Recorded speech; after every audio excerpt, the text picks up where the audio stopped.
So good morning. It's funny because just 5 minutes ago, all of us, we were downstairs and talking already about Bilbao Effect. Then we went up and then we lost. We completely got lost. So, and then in the while I was trying to phone Michel. I was at the entrance and then he was already in. So, I mean, but anyway, now we are here. Thanks for being here. I know that we have a very little time for such an interesting discussion. And I think it's interesting because maybe let's be a little bit critical, or at least let's have a critical thought about the Bilbao Effect. I want to introduce the speakers. Asier Abaunza, it's the Councillor for Urban Planning at Bilbao City Council. Michel Rochtkin, founding partners of Rochtkin Architects from Mexico. Pei Zhu, from the founder of Studio Pei Zhu in China, Beijing. And I will try to say Asia Tarasova, that is at the head of exhibition of Garage. Sorry for my Russian. I understand a little bit, but I need to improve. So let's start. I will just make a first introduction about this topic, and then I will leave immediately the speech to Asier. And I kindly ask you to all the speakers just not talk more than 5 minutes, because we have a very limited time and maybe the public also wants to make questions. For me, the point is, I mean, everybody knows about the Bilbao Effect, but I want to start by saying something. I don't know how many of you know that the Guggenheim of Bilbao, it's one of the pieces of a bigger view and city strategy of the city. So for me, the question is a strategic project or a strategy for restart a city? And this, I think, it's a point that we need to consider, that sometimes, or most often, is not only one building that can change something, or is not a private sector that can change or activate or restart or gentrificate or regenerate a city, but it's always the mixture, at least if the private is involved, it's a mixture with the public. City council, governments are the only ones that make the public interest and not the private. So the only ones that they are able to change cities and to make more attractive. We have other examples in Europe about this Bilbao Effect. We have the Kunsthal in San Sebastian, the Bibliothèque of Paris. The Kunsthal San Sebastian was made by Raphael Moneo, Bibliothèque of Paris by Dominique Perrault, the Zenit Music Hall in Strasbourg by Fuxas, the Opera House in Oslo from Snoeta. But also we have other infrastructural projects that change the city, which, for example, the tramway terminal in Nice from Marc Barani. Part of this project have been funded by European Structural Fund. I'm European, I'm an architect. I was at the head of Mies van der Rohe Foundation. I know what's going on in Europe in the last 25 years. And part of this project have been because Europe was getting Europe, I mean, with England included, that moment. And, well, that was the vision from the government to the central government in Brussels gave money to cities directly to improve to infrastructure, to bring to put everyone equal in the same level. And some of the cities have regenerated part of them by also organizing projects that give identities to part of cities. The Bibliothèque of Paris also is another example that was at the periphery of Paris, and then thanks to that project, you completely regenerated an area. So I would like to keep talking about that because there is a lot to do, but I want to share this with the speakers. So I think because of the title and the topic, I leave the word to Asier Abaunza. Please, thank you very much. Thank you very much. Following your... Вот я слушал то, что вы рассказывали сейчас, это было так прекрасно, и мы всегда говорим, что это как бы вишенка в торте, но это еще не торт, потому что для нас стратегически важно, чтобы шел процесс интернализации по определенной карте. Но сам Бильбао не так изменился. Вот, изменилось что-то новое в этом городе. Это крупный мегаполис с 35 миллионами жителей Испании. И в начале года, 80-х годов, это был промышленный город. И здесь были заводы в центре города, и сам док, и порт. Он был еще в устье реки, и вокруг, и бухты, и все дома окружали фабрики. А в 80-х, начале 90-х годах эта модель начала рушиться, потому что заводы закрывались, и все рабочие выходили на улицы, жили безработными такими, и город погрузился в глубокий социально-экономический кризис. И вот помимо этих проблем, в 1993 году у нас было крупнейшее наводнение в этом столетии, и здесь сотни домов было размыто, и город взывал о помощи, и никто не собирался ничего сделать для того, чтобы поставить его на ногу. Нам необходима была помощь, потому что изменения, мы были в критической ситуации, и город погружался в кризис, и 30% населения без работы, росла иммиграция, и кроме того, был еще случай терроризма, и в целом люди теряли надежду на будущее. И поэтому нам необходимо было вселить надежду в людей, чтобы мы думали снова о нашем будущем развитии и отстроили город заново. И у нас было устье реки, она была, в общем-то, хребтом этого нового урбанистического мышления. И мы не использовали никакие там зеленые проекты для того, что мы взяли просто те площадки, которые были ранее оккупированы заводами, фабриками, и там мы начали делать реконструкцию и пригласили лучших архитекторов, Франгери, Фостера, Архитектор Сакера и много других, и культура. Культура – это не затраты, это были инвестиции, они стали двигателем развития города. И последнее, что было важно, у нас была нулевая задолженность. И Бильбао – это единственный крупный город, который не имеет финансовых долгов с 2010 года. То есть, и этот процесс трансформации прошел без образования крупной дыры в бюджете города.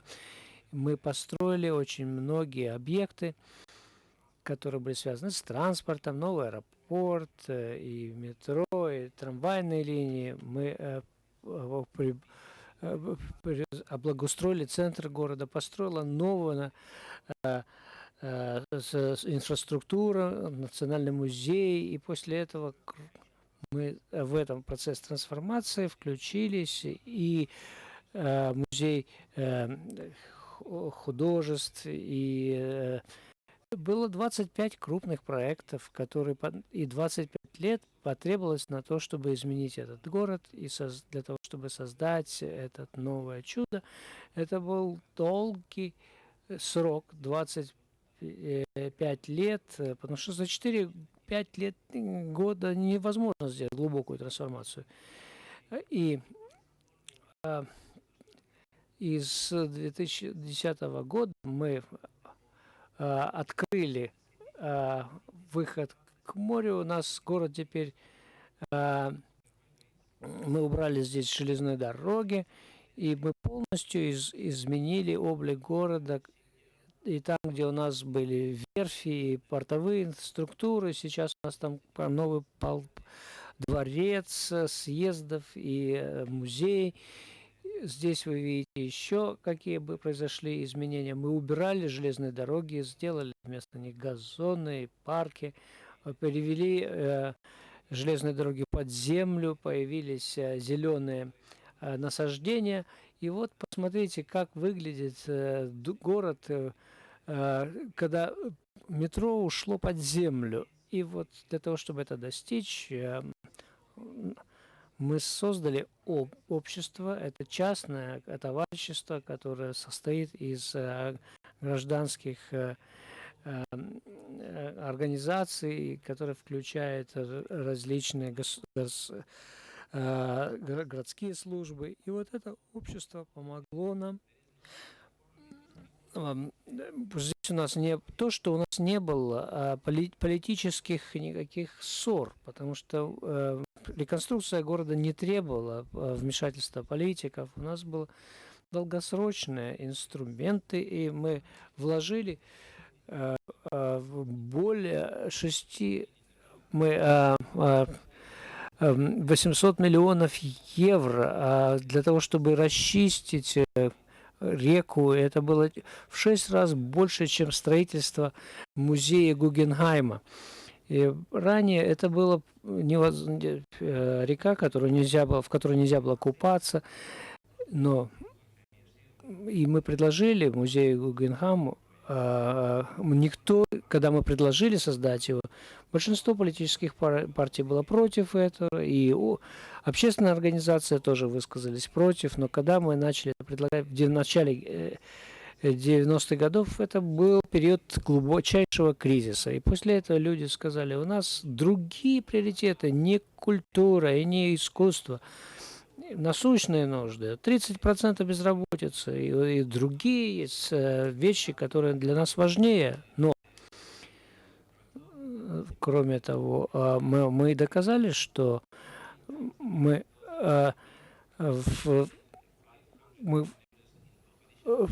благодаря созданию музея мы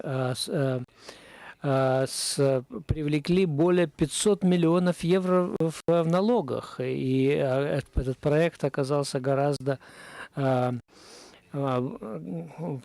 более прибыльным, чем сначала это считалось. В начале 90-х годов никто не хотел, чтобы этот музей был создан, и в 2015 году музей этот был сдан вот в таком виде, и кроме того, это культурный объект, который демонстрирует, который включает в себя археологический музей и музей искусства. В палате, в Дворце конгрессов у нас возврат на инвестиции 12 раз в связи с теми мероприятиями, которые там проводятся. И культура, как выяснилось, это не затраты, это инвестиции. И посмотрите, как растет количество посещения туристами нашего города. И посмотрите, в Сан-Себастьяне ничего подобного не происходит. Сейчас у нас 800 тысяч туристов в год. У нас к нам приезжают международные круизы для того, чтобы посетить этот музей. Кроме того, мы воссоздали наше национальное наследие. И в нижней части города у нас есть и муниципальные здания, и вот мы восстановили нашу винодельню, и это тоже стало прекрасным привлечением для людей. И вот эти все проекты привели к большому возврату на инвестиции. Большое спасибо, вы вложили 7 минут, и очень интересно то, что вы рассказывали нам о эффекте Бильбао. И это не только музей. Люди не были довольны тем, что этот проект был создан, и потому что считали, что необходимо сделать что-то другое, но в том числе очищать реку и создавать окружающую среду. И вот интересно, что здесь мы можем подключить различные взгляды на эту проблему из России, из Китая. Поговорю по-русски, сделаю презентацию. Сейчас только 5 минут засеку, это у нас строгий тайминг.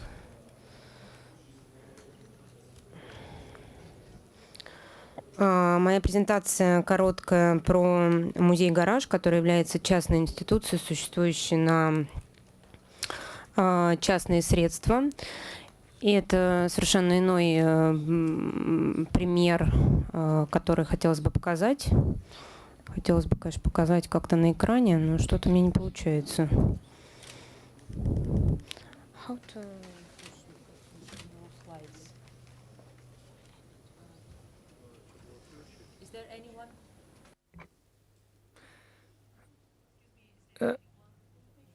They're getting it.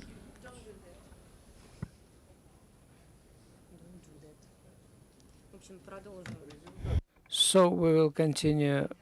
Okay, that's presentation is on. And our garage museum was based in the year 2000, and it interacted with the architectural community, and we always wanted to rebuild the buildings. First of all was Melnikovsky garage. Konstantin Melnikov has built a building for a bus bus park, and then we decided to build a museum there, and we were housed there until 2012, and we learned the audience of the city.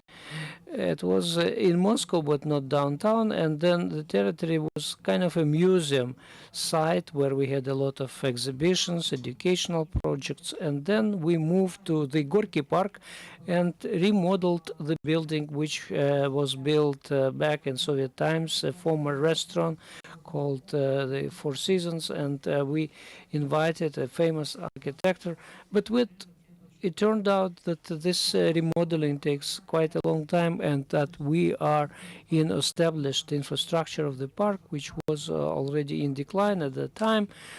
But there was a new team appointed to renovate it, and then we decided to build summer pavilions, and Russian bureau was a design bureau which proposed this first building, which was kind of quite light and unusual, and we did it in the summertime. We learned what kind of audience we can attract. We understood that the park visitors differs from the audience which we previously had, and then we came to the situation when we understood that both foreigners and Muscovites are attracted, and they are both prepared and not. And we started to work quite actively about the park navigation aids, and then the park was designed in 1928 by Konstantin Melnikov, and central entrance is in the middle of it, and therefore we happen to be on the left-hand side of the park. It's 219 hectares of the park and museum. It's a largest park in the downtown, and we started to work there, and we wanted people to be aware that we have a museum there, and summer pavilion helped us to understand what will be our future course of action. And the second pavilion was designed by Shigeru Ban, and he did quite a simple building. It's 800 meter of exhibition area. We organized international projects there, and it turned out that this design was very suitable for this kind of exhibition. We could actually manage the climate inside like in a museum, and we understood soon that the building is too small for us, and we started to arrange annual tenders for new pavilions. This is another site which was built by Russian architects headed by Banskevich. We started the concert and performances at this place, and then the building was still not sufficient for us, and the audience was growing, and the park became more and more attractive for visitors. As for the logistics, you can see what we have around, and this is the park's outlay, and everything is built in a way that most people come from the central entrance, and we had actually to redesign our locations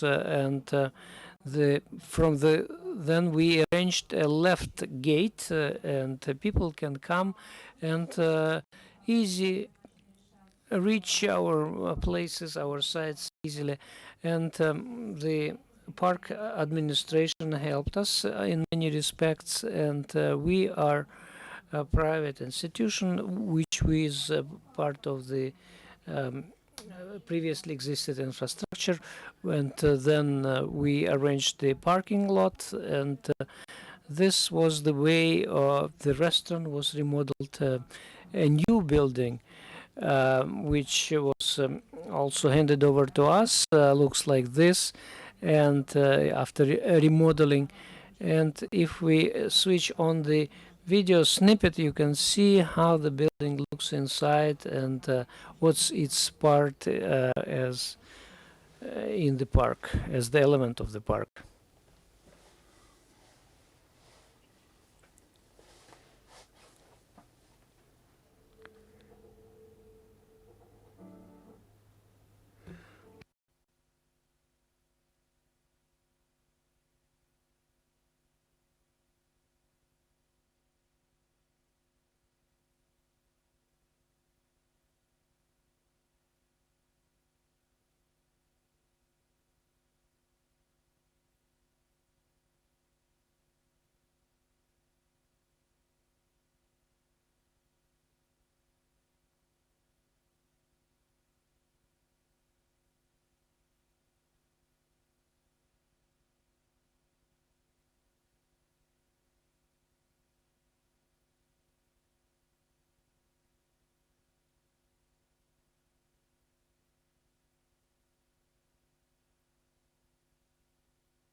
Thank you. I will be back to you shortly. I have some question, I think, that can be, maybe I can immediately address to you, Michel.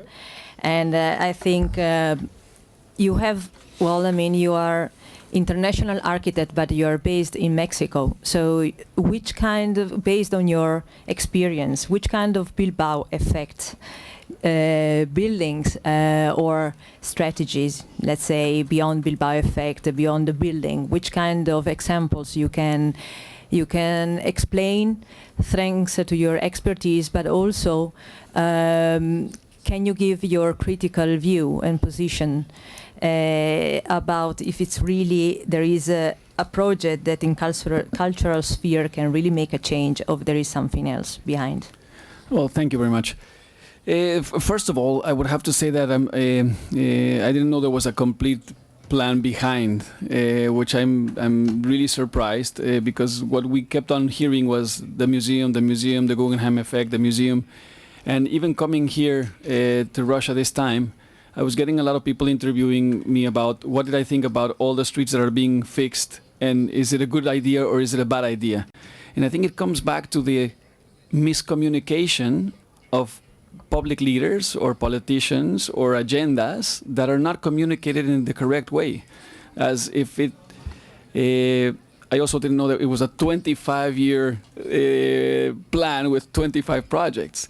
So I think sometimes we're missing all this information that if we knew it was a complete set of ideas, and you knew the importance of the museum, but also the river, but also the pedestrian realm, and then the infrastructure, everything as a thing, as a complete identity, I think as civilians, as people living the streets, we would be very, very understanding about the solutions, because I always try to change the analogy and say, if we went to the doctor and you go to the doctor and they tell you either you have cancer or it's just a skin thing that they need to remove with laser, no? So if you don't know, the whole operation seems a disaster, no? Because you don't know if you're going to get anesthesia or whatever. But if the whole diagnosis is done in the right way, where you say, we're going to do this and this is the effect. If we don't do this, this is the effect. So then people can vote or not vote, or be happy or not happy, but they will understand what needs to be done. And it's not, it's complicated in places like Mexico City or Latin America, where the government has an agenda for the time they're there. There is no 25-year plan. I wish there was, but the government is only interested in the time they're going to be there. And when they're out, they don't care. So it's not a city plan, it's an agenda by a politician, which is very, very different. So what we normally try to do in places like Mexico City is that we try to convince people from government to leave the cultural buildings to the people managing the building and not being government owned. It starts being by the government, but then it gives it to the trust fund of the commission of the in this case, the one I'm working on is a symphony hall. So it's donated to the symphony hall before the government leaves. So it's not dependent on a certain government, and I think that creates a reassurance of continuity. And saying that, which I'm glad to hear your talk, I think that there's also something that happens in a very poor way, which is the copies. You say culturally this really had a good impact, economically, socially, politically, whatever, all the aspects, but people then say, oh, let's do a museum. It's going to be great. So they do a museum someplace else, but there is no plan. And it doesn't work. So whenever a client comes and says, let's do a museum, it's going to change the whole the whole country, it's going to be great, you say, that's the plan? Really? I mean, there's nothing behind this, like if culture, just the name, was going to bring in money, no? And we know that the complications of even running a cultural institution, that you have to see about the artists and how many people come. So I think it's very important to, what are the things being copied? What are the imitations of the big idea, and how is it misconceived in the reproductions of that idea? No? There are many examples about that. In Spain, we don't have to go very far away to see examples of failing, trying to copy the Bilbao Effect, just thinking about a huge cultural facility as something to change the city. We have in Valencia, for example. We have another example in Santiago de Compostela. So cities that have failed, thinking that just putting a huge cultural facility, everything is done, and it's not. For us, it's very, very, very important, the Guggenheim Museum, to put again Bilbao in the map.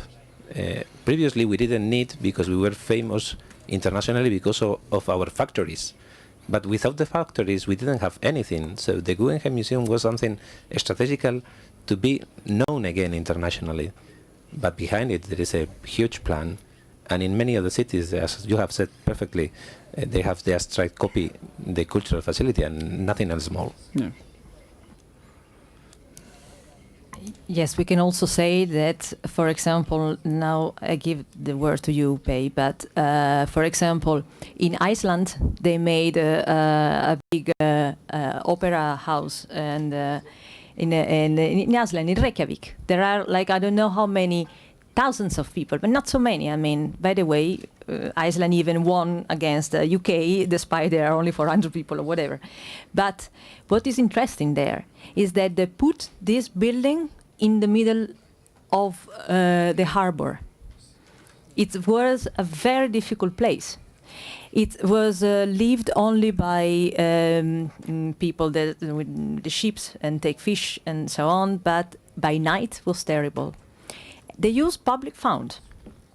Actually, they became bankrupt, and there was the first country in Europe in 2007 that declared bankruptcy. And even that, the public want to keep founding this building because they said, anyway, we go ahead because we know that it will create an income for Iceland itself. There is fish, literature, and music. Björk and other famous singers are in the map from Iceland. Still, well, I mean, bank took over and so on, but finally, I mean, loans are being paid back. 2015 was the last one, or 2016, but now it's in the map because there are very important events in Iceland, also even for network, well, I mean, games that you can make in internet. Well, I don't do that, so I don't know so specifically which kind of games, but they have meetings also in Iceland, and they are coming from any place in the world. So maybe, yes, maybe there are, just to sum up and then to leave the words to you, and knowing from also expertise well, but maybe, yes, there can be maybe a building that they can create an effect. One building, one strong program, but in a very specific and strategical place. And hopefully, if you work this building properly, together with understanding, I mean, this is the government has to know it.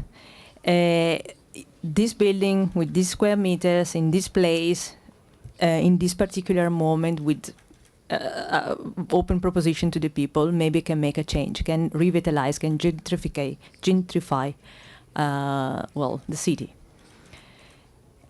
Sorry for this interruption, but I mean, I give from Europe also my point of view. Pei too, you have also big experience also with Guggenheim buildings. And well, you can explain from your experience also what does it mean building such museums, and which kind of effect did you get, or you could see after the construction of your building. You can see, I mean, well, after some years, what is the result? Okay, thank you. So this is a great, great experience for the open discussion about Bilbao Effect. I think Guggenheim Bilbao is the very special experience, definitely very complicated. It's not only architecture. This success is to bring the life back to the city. But we have to be careful. If we try to copy this experience, simply copy this experience to the old city, probably sometimes it doesn't work. I have a lot of working experience in last 10 years. Work with the guy who worked, Tom Cruise, who created the Guggenheim Bilbao. We work on a lot of projects in Beijing. For example, if I summarize the experience I have, so for example, the size, the city, the scale is very important.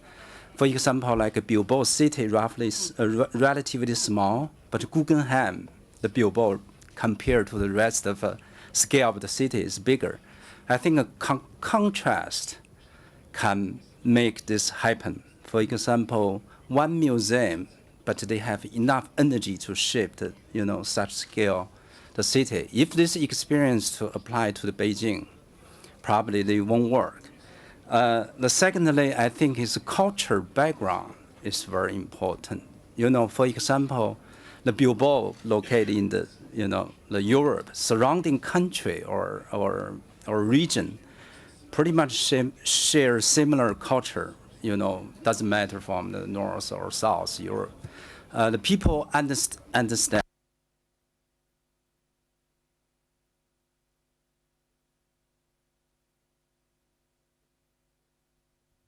Definitely, I think the third point I tried to make.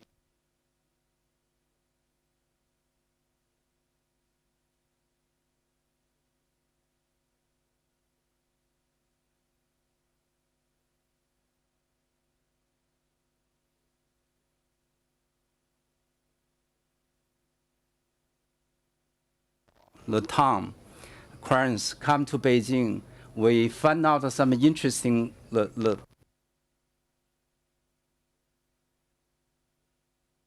people can see just adjacent to the Forbidden City. We have a common, sense. We not try to create one object, one building. We want to create, system.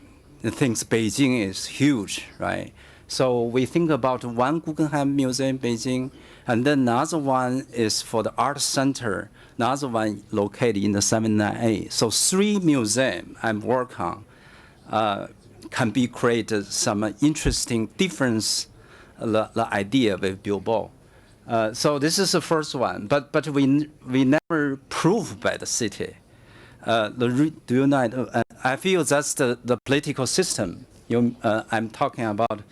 This is pretty much the cultural or background difference. The central government never agreed finally to use Guggenheim name. They want to, okay, you can call the Beijing Guggenheim Center. You cannot just use Guggenheim. And then this project is falling down.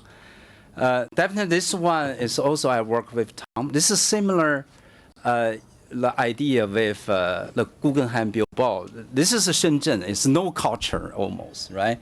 So this is a kind of very generic commercial surrounding. But we create this, kind of a, this is a Tom Cruise. We create a kind of a small culture building, another building also in the huge commercial area designed by the Richard Meyer. And then right now this place became to one fascinating place for the Shenzhen. People love to go there because they have something special experience. Like this is design museum. Maybe I just quick go through that.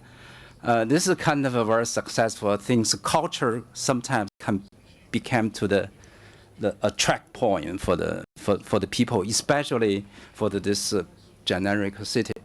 The Minsheng, we spend a lot of time with Tom Cruise. 3 buildings right now I'm working on. We finished the Pace Museum many years ago, and the Minsheng, the top one is Minsheng. We just finished 30% is this renovation.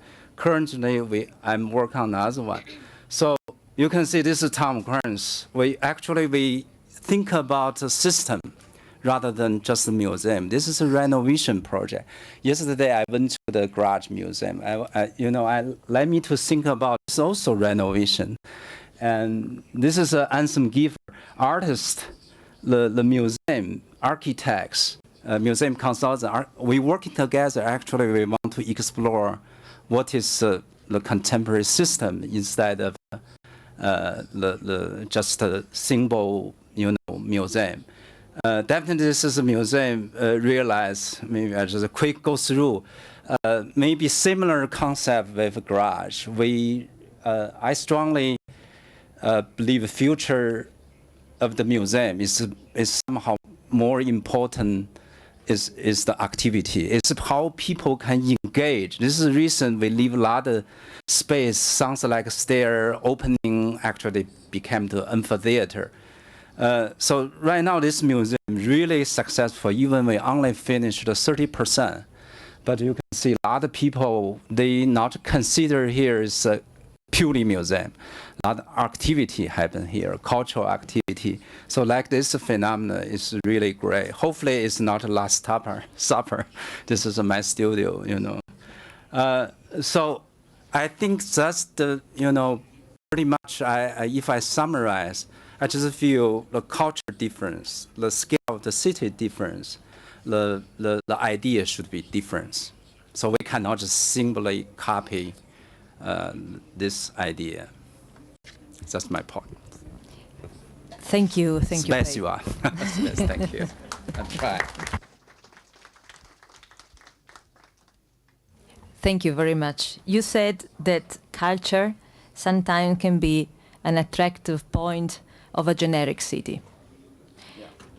I just want to come back to you because before, as we were talking downstairs when we were still together, you were explaining how the garage changed the life of Gorky Park, the citizens, the way the way the people live the park, and this was all this development, all these new buildings were be able, thanks to an agreement between public and private. Can you please just explain what happened and in which situation are you now? Which kind of relationship you had with the public in order to arrive to create such a big pole of attraction in that Gorky Park? Thank you for the question. So the interesting situation which we had that we are museum without building, like in 3 months, I mean in temporary building. And we decided to understand the audience through the interesting performance program. So firstly, we organized in collaboration with the administration of Gorky Park, the performances in Gorky Park, and involved people. So it was the first step when audience just started to understand that there is museum in the park, and we understood what kind of audience we have. Then second, it's very important that we don't have problem with audience. We just have problem with weather sometimes, because winter in Moscow, especially November, it's really bad time. So we discovered the fact that that's really interesting, that we depend sometimes on the weather, and there are no people in the park in November, for example, and in the beginning of the March. And we decided this problem use the really extensive public program, which is free. So people just need to buy tickets for the exhibitions, and they can visit all our education activities by free. So this is very important question and very important mission for museum. We had problem with infrastructure, because we had problem with parking, because the audience just started to grow up, of course, so like every year.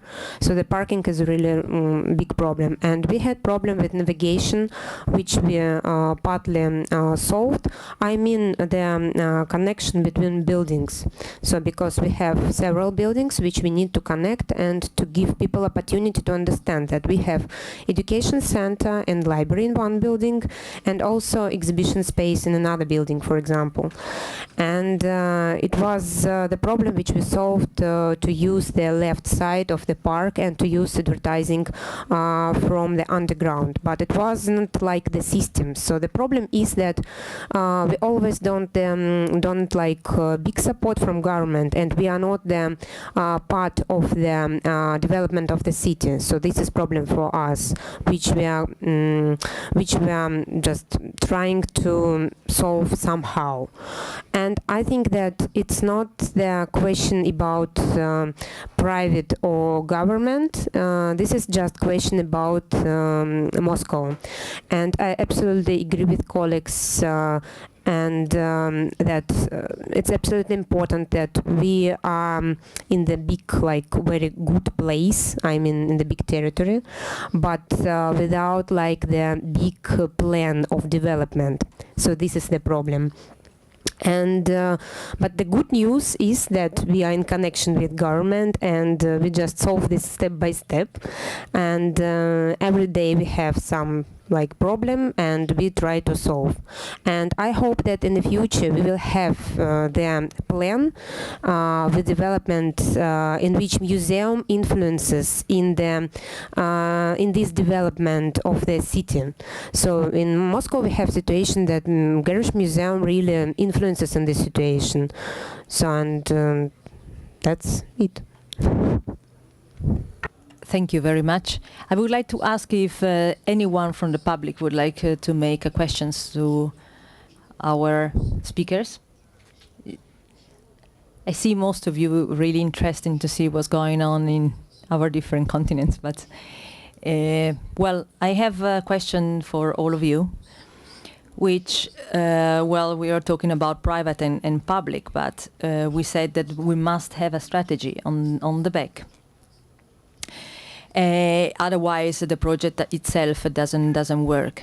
But you said, Michel, before that sometimes is the government itself that is not able to explain the Guggenheim effect, or maybe they don't want. They only want to explain that the Guggenheim was the activator, the urban activator for everything.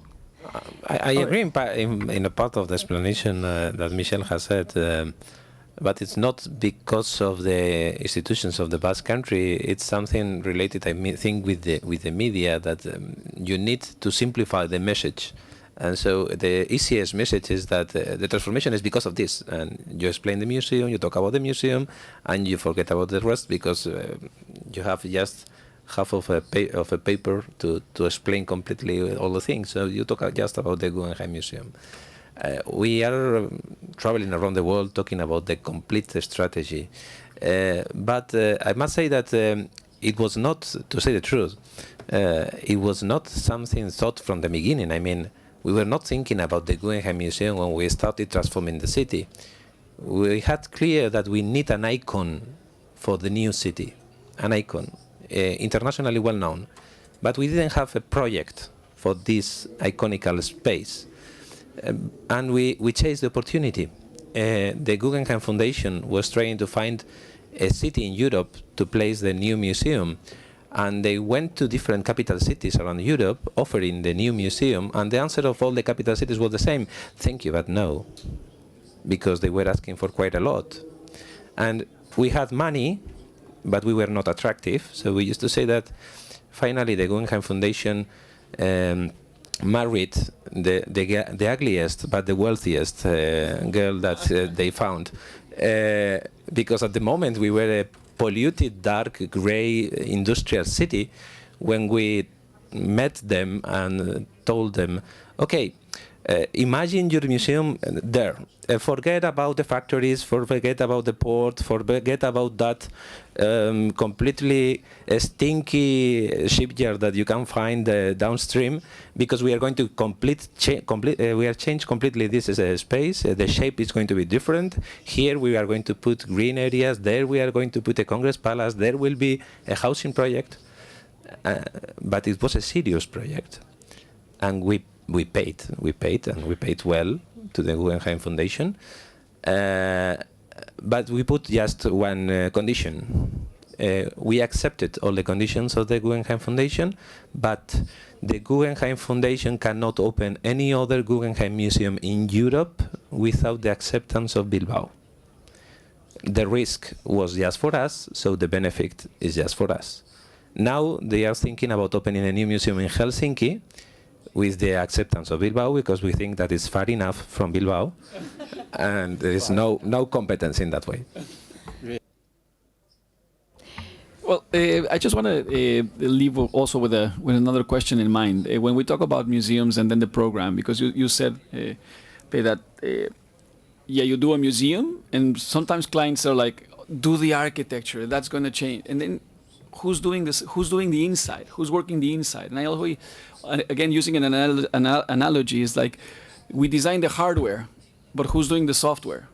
And is the software upgradable? Does it change? Is it flexible enough to manage different things? So I think that there is an important part in between the client and the architect that's not fully developed yet, which is about how to develop the content. Because the content to me is much more important than the building most of the times. The building is important, but it's there. That's it. What can you do in the building? All the flexibility and the parts and the innovation that happens, I think happens. You were saying a mix.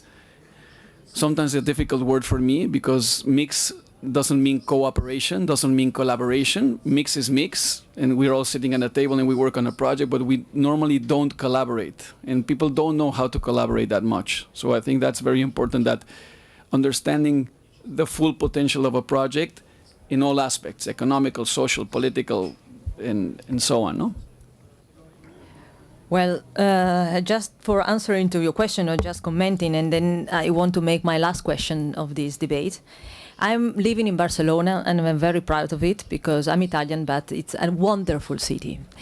Why Barcelona is such interesting and popular city? Because they transformed themselves thanks of events, not from Guggenheim building, but events. 1992 there was Olympic Games, and there was the vision of a mayor, and all the politicians and all the public sphere plus the private that wanted to invest in that city. So there was not an iconic building, but there was a generic architecture, even public spaces that made that city incredibly fantastic, amazing. Now, I mean, they tried to make again another event in 2004, and as you say, Michel, there was no vision because they made, they asked Hector de Meuron and many other architects, Zaha Hadid and so on, and Jean Nouvel. Yeah, this iconic architecture, they had to put their firm in this 2004 forum. Forum was finished, and nothing is left. It's a big failure for Barcelona. So is it an iconic building that can create, or a great architect, Rem Koolhaas, for example, is great. I mean, I love him, but I mean, is it that can really, is an iconic object that can make a change? I would interrupt really quick just to say, what is iconic today? I hate the word, because iconic, everybody keeps it as a visual image. And I think today we need iconic that connects. Iconic that is able to really create roots and to really understand that architecture has to have added value to reconnect with the city and its citizens. So what is iconic? Iconic used to be this image, and I think it's totally misconceived today. Maybe I try to follow your topic. I think definitely I understood what you mentioned, iconic. Iconic normally is not like what you thought. Normally it's isolate, try to make a difference in terms of the form. Based on my understanding, if I talking about a landmark building, iconic building must be this, more fashion, more popular, etc. But to answer your question, I feel those kind of a building never work without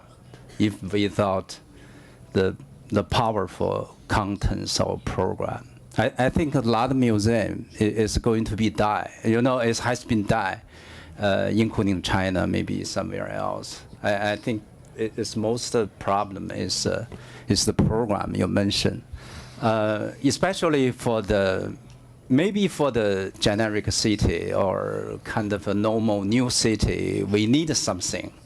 I think the architecture is the biggest scale of the art, so you can make your architecture become the sculpture. Definitely can attract a lot of people, audience through the video. But if we're talking about Beijing or Moscow or Barcelona or Bilbao, they have a kind of a culture and a history.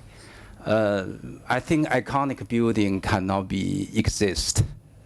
If you lost the root, or if you without contents, and also you cannot make more. If you make a lot of iconic means compete each other, and then iconic doesn't exist. We used to say in the Basque Country that we must be like the trees, with the roots well deep in the land, and the branches open to the world.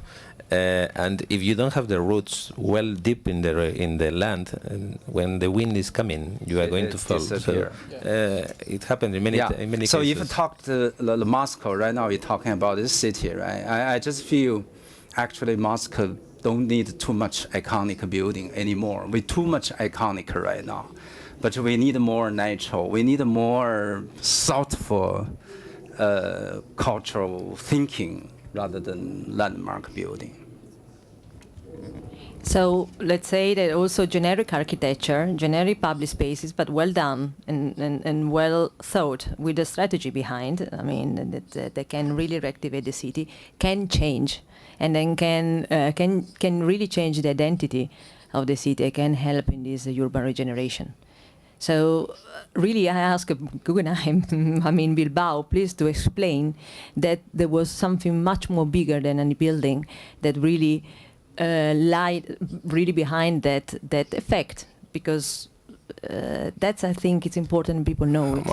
Well, in Spain, people from Bilbao, we are known because we were in the past, and we are nowadays also so proud of our city. I mean, even when it was the most stinky, gray, dark, polluted city in the world, for us it was the loveliest, the best in the world, the center of the world for us. But that self-esteem that we had in the past, that faith in our future was broken because of that deep crisis of the 80s.